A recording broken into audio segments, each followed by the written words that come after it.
Hey y'all, Prepping 101 here. So Nancy Pelosi's doing a press conference, and a few things she said and in the way she said them seemed a little odd to me. I'm going to run this down real quick. Hopefully it doesn't take too long because it is still running live.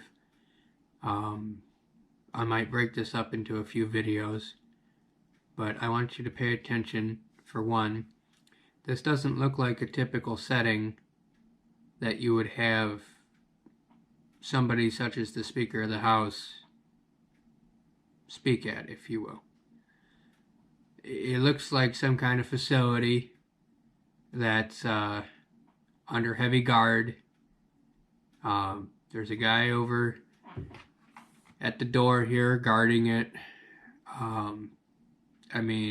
It doesn't seem like a typical situation. It looks like they were taken somewhere and this is some kind of setup. So, without further ado, let's get into it. Good morning. While we celebrate and observe Martin Luther King Day Monday, today is actually Reverend Martin Luther King's birthday.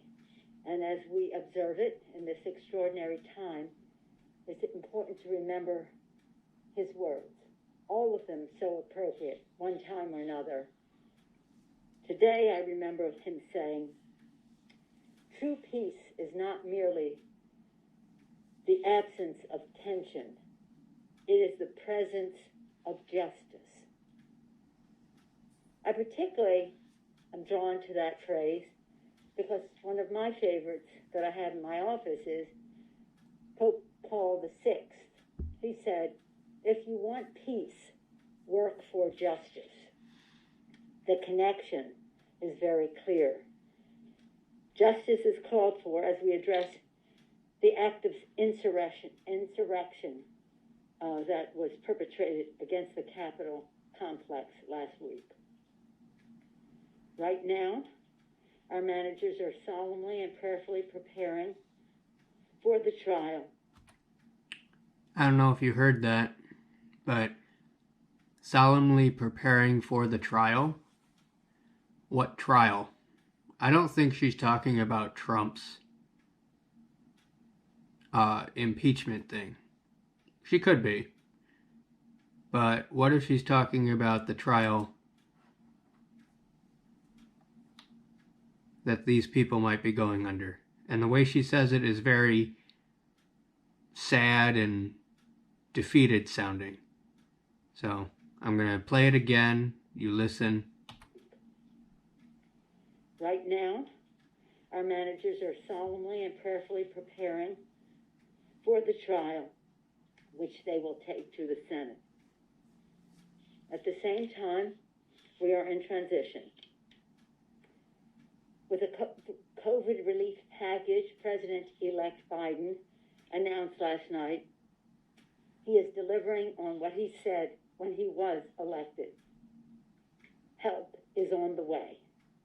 His plan makes big, bold, urgent action building on some of our Democratic initiatives in the last Congress, including an increase in direct payments to $2,000, vaccine distribution and testing support in a fair and equitable way, addressing the disparities in access, additional aid for small businesses, funding for state and local governments to protect our heroes' jobs, extension of unemployment benefits, help for renters, for food insecure people, and for our children. She just mentioned, and for our children. What children is she talking about? Your everyday children or the children that have been rescued? Gotta think here, people. As the last jobs report of the Trump administration shows, the need could not be more urgent. Moody Analytics says, this morning they say that this package, the rescue and recovery package put forth by Joe Biden. She said rescue and recovery. Pay attention, people. Last night, this package will take us to full employment by 2021, 1 full year earlier than it would occur without it. 2021 versus 2022, 1 full year earlier. In just 5 days, Joe Biden and Kamala Harris will be sworn in as President and Vice President of the United States. Following the attack last week on the Capitol complex, there's been unprecedented mobilization of security in the Capitol. I want to express gratitude to our Capitol Police, to the National Guard who are present here to protect our democracy. They have shown great courage. We're very proud of them, and I was honored to be able to extend gratitude to them in person. If you pay attention to the way she's acting and the look in her eyes, it seems like she's very emotional, and you'll hear that in just a minute. On behalf of the Congress. We must subject this whole complex, though, to scrutiny in light of what happened and the fact that the inauguration is coming. To that end, I have asked retired Lieutenant General Russell Honore to lead an immediate review of security infrastructure, interagency processes, and command and control. What command and control? And she didn't say Biden and Harris's inauguration. She just said the inauguration. The general is a respected leader with experience dealing with crises. As a former Vice Director for Operations, J3, with the Joint Chiefs of Staff, his focus was military support to civilian authorities. And he has experience with the National Capital Region's security. House leadership has worked with General Honore, seen up close and personal his excellent leadership at the time of Katrina. Particularly Mr. Clyburn was the head of our Katrina task force.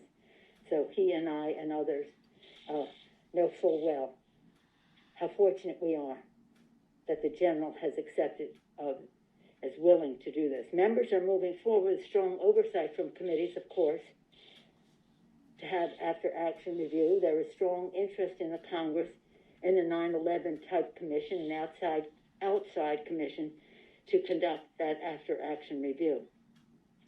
In the meantime, I'm very grateful to General Honore for taking on this responsibility.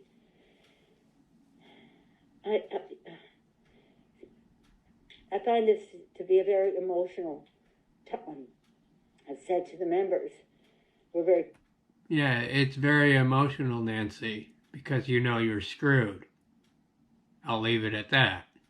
Passionate to our reaction to this assault on our democracy.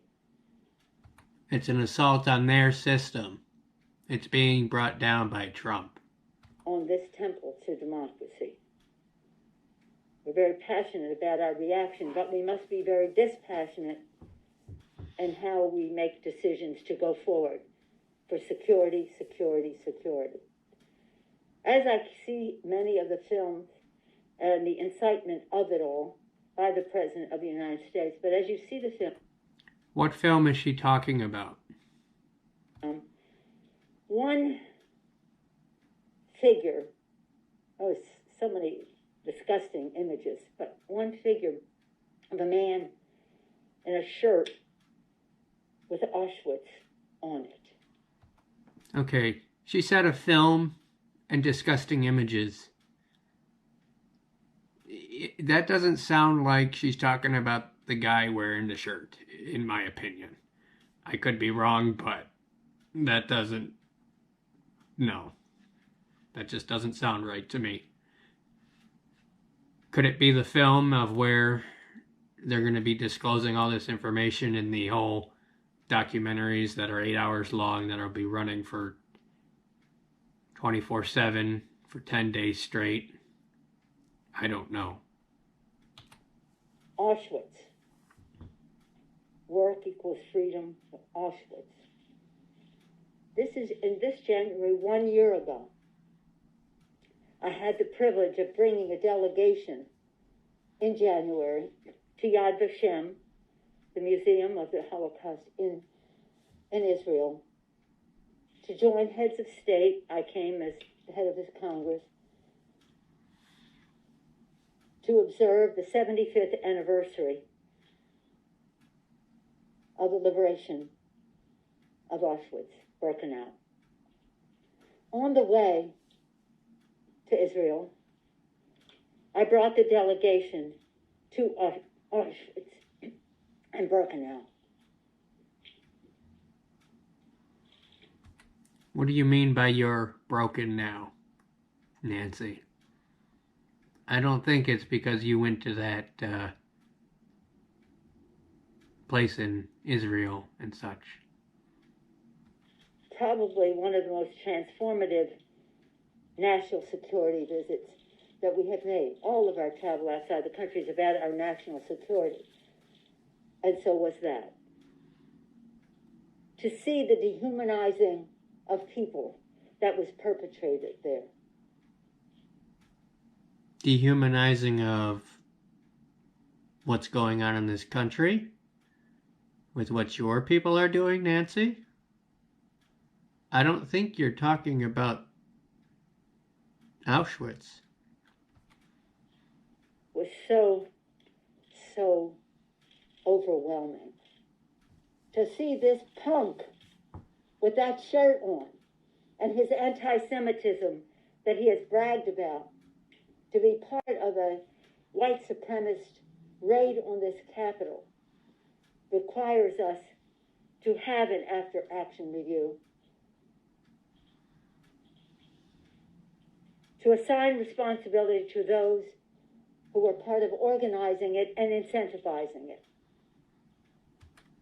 Organizing and incentivizing what? She says those who are organizing and incentivizing it. Is she talking about the ones that are the puppet masters of this society, if you know what I mean? In the meantime, we're grateful to General Honore for making some recommendations to us on how we can keep our members safe, our staff safe, the people who make the building function, our custodians and the rest, who had to clean up after this insurrectionist mob. But security, we take an oath to protect and defend the Constitution, our democracy, and that is what we will do. And we will protect all of those who are here to honor their oath of office. Questions? Yes, ma'am? Is there any update on? So, I'm not going to go into all the whole press questions here, but I don't think she's talking about all of what she seems like she's talking about. I think there's coded messages in this. This totally seems like a well-guarded area, staged area, obviously. And I'm not just saying because there's a stage, but high security. You know, she's under watch right now. Something's fishy about this whole press conference thing.